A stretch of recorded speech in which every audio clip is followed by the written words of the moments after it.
तरह हमारे भाई रंजीत यादव जी और आप तमाम सामईन, अस्सलामु अलैकुम वरहमतुल्लाहि वबरकातुहू। वालेकुम अस्सलाम।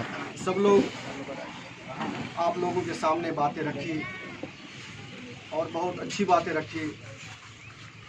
हमारे साथ जो खेल खेला गया है, हमारे साथ जो नाइंसाफ़ी हुई है, हमारे साथ जो जुल्म हुआ है, उसकी अक्काशी और अक्स को हमारे महेंद्र जी ने। मैं सिर्फ यही आप लोगों से रिक्वेस्ट और दरख्वास्त करूंगा कि मैं उस जालिम के ख़िलाफ़ और उन मज़लूमों की आवाज़ बनने के लिए आप लोगों के सामने खड़ा हुआ हूँ, अररिया 49 विधानसभा क्षेत्र से। इसलिए आप लोगों से गुजारिश है, जात पात, गरीब अमीर, सफ़ेद काले, इससे ऊपर उठ करके एक मरतबा हमें मौका दीजिए। इंशाअल्लाह मैं आप लोगों की खिदमत ज़रूर करूँगा इंशाअल्लाह। बहुत सारे लोग बहुत सारी बातें आप लोगों को बताने आएंगे और आ रहे हैं। सबसे पहली बात कि मेरी ये पार्टी SDP आई, जिस दिन टिकट के लिए हमें बुलाया पटना, सबसे पहले यही पूछा और बताया कि हम 1 रुपया आपसे नहीं लेंगे टिकट का। यह सबसे बड़ी बात है। अगर कोई पार्टी का बड़ा नेता, राष्ट्रीय नेता, अगर वो एक MLA से वो ये कहता हो कि हम अपनी टिकट के लिए 1 भी रुपया आपसे नहीं लेंगे, ये सबसे बड़ी जीत है।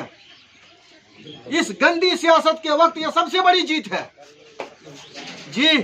जो अपने कैंडिडेट से पैसे वसूल रहे हैं, अब कैसा कैंडिडेट है भाई? वो 15 साल से, 20 साल से, 5 साल से, 2 साल से आपके पीछे आपका झंडा ढो रहा है और टिकट के लिए आप उससे पैसे का मुतालबा कर रहे हैं। ये तो डकैती है, ये तो डकैती है। तो करोड़ों रुपए लेकर के जो लोग टिकट खरीदते हैं, वो विकास क्या करेंगे? खाक। उनको तो सबसे पहले चिंता होगी कि हमने जो 2 करोड़ लगाया है टिकट में, पहले वो जमा करते हैं, उसके बाद देखेंगे। तो फ्री में टिकट मिला और ये भी बताया है इलेक्शन में कोई गलत पैसे बिल्कुल खर्च नहीं जी। तो ये सबसे बड़ी हिदायत दी गई है। इसलिए जो भी आपको झांसा देने के लिए, पैसे तकसीम करने के लिए या किसी चीज़ों का लालच दे करके अगर आपको वर्गलाएंगे, आपको झांसे में डालेंगे, तो आप झांसे में आपको नहीं आना है।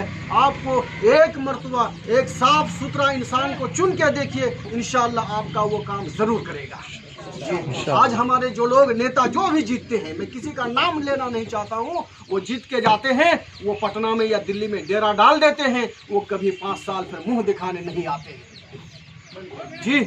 हमारा काम बचपन से आज तक मैं समाज का सेवा करता रहा हूं और इंशाअल्लाह आगे भी करता रहूंगा इंशाअल्लाह। और इंशाअल्लाह आज भी आपके बीच में हूं, और अगर अल्लाह ने जीत दिलाती है तो इंशाअल्लाह आपके सामने ही रहूंगा मैं इंशाअल्लाह जी। आपके बीच में रह करके आपकी खिदमत करूंगा इंशाअल्लाह। और ये भी हमारी तरफ से आपके लिए ये पैगाम है कि कोई भी मुसीबत आपके पास पहुंचे, सबसे पहले ये बंदा हाजिर होगा इंशाअल्लाह जी। तो इसलिए भरम को मिटाइए, गलत फहमी को मिटाइए। बहुत सारे लोग बहुत सारे कहेंगे कि ये जीत पाएंगे। क्यों नहीं जीत पाएंगे भाई? जीत आपके हाथ में है कि आप नहीं देंगे हमें? वो बोलते जीत पाएंगे, तो जीत क्या आपके हाथ में है कि हमको बांटेंगे आप? जीत तो अल्लाह के हाथ में है ना जी। जीत किसके हाथ में है? अल्लाह के हाथ में है। अल्लाह जिसको चाहे इज्जत देगा, जिसको चाहे जिल्लत देगा। वो तो इज़्ज़ु मन तशा व तुज़िल्लु मन तशा जी। किसी इंसान के हाथ में इज्जत और बेइज्जत नहीं है। तो अल्लाह जिसको इज्जत देगा वो ज़रूर होगा। दूसरी बात, अगर आप जिसको कहते हैं कि वो जीत गया या जीतेगा, तो फिर वो इलेक्शन क्यों लड़ रहा है? बैठ जाए घर पे। अगर आपके कहने के मुताबिक फला आदमी जीत जाएगा, तो जीत जाएगा तो वो घर में बैठ जाए। वो क्यों वो कोशिश कर रहा है? क्यों वो दौड़ रहा है? क्यों वो मेहनत कर रहा है, क्यों आपका पैसे बांट रहा है, क्यों? तो मेरे भाई ये जीता है कोई नहीं। अभी हम 13 कैंडिडेट्स इस मैदान में हैं या 12 कैंडिडेट्स इस मैदान में हैं, सब लोग इस वक्त बराबर हैं जी। जिसको अल्लाह जीत दिलाएगा वही जीतेगा जी। दूसरी बात, बहुत सारे लोग ये बात हमको कान में सुनने में आती है कि मौलवी लोग सियासत कर पाएगा। क्या बोलते हैं? ये मौलवी लोग सियासत कर पाएगा। तो हम कह रहे हैं कि मौलवी लोग सियासत नहीं कर पाएगा तो क्या जो बाबा लोग हैं वो सियासत कर पाएगा?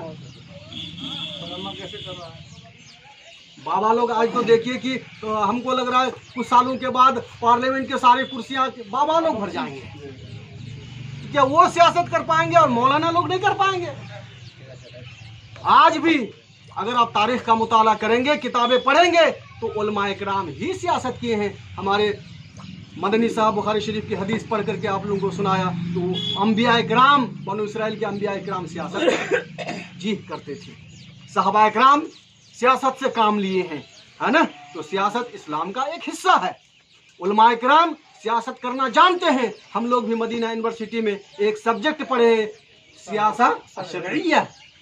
सियासत शरइया, शरई एतबार से क्या सियासत है, तो हम लोग तो उसके छात्र रहे, तालिब इल्म रहे, और हमको कह रहा सियासत करना नहीं जानता जी। अगर आपका कहना है कि सियासत ये लोग नहीं करना जानता है इसलिए कि ये रिश्वत नहीं लेगा, तो यकीनन हम इस मैदान में सियासत करना नहीं जानते हैं, क्योंकि हमें शरीयत रिश्वत नहीं लेना है।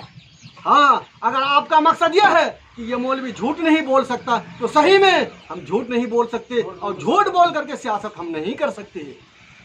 अगर आपका मकसद यह है कि ये मौलवी लोग सियासत नहीं कर सकता इसलिए कि ये पैसा नहीं बांटेगा, तो यकीन मानिए कि हम ऐसी सियासत नहीं करेंगे जिसमें हमको पैसा बांटना पड़े। साफ सुथरी सियासत ये हमारा सब्जेक्ट रहा है, और साफ सुथरी सियासत के लिए हम आपके सामने खड़े हुए हैं।